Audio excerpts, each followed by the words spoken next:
This is known as, you bet, an irrigation system. It's not perfect. They could have made it a little better. And I made it work. I got all my hoses. I got a little drip. Not going to worry about it. And everything's done. And I got one bucket right here. I got a couple pieces left over, a little extra hose.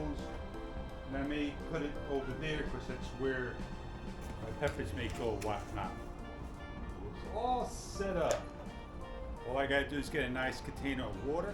Oh yeah, let it water itself.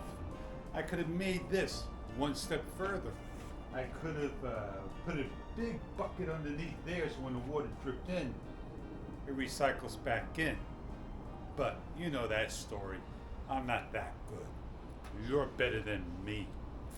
So, yeah, my spring is sprung, and I got some veggies going, and I got some water going. Yes, indeed.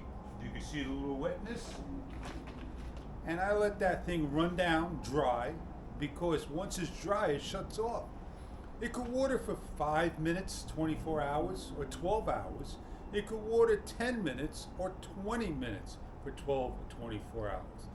I think it's pretty good for solar power. A little later, the sun will get. And this is what I am about. I am about how-to.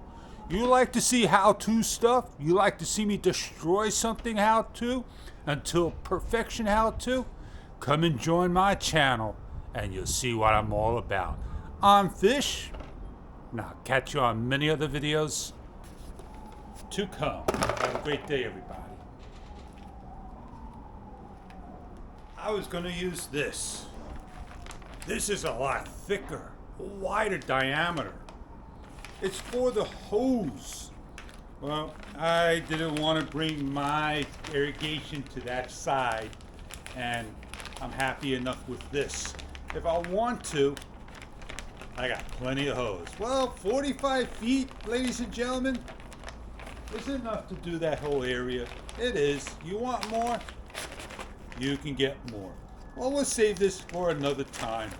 I hope I see you on many again other videos. I won't toss this at you. Trust me.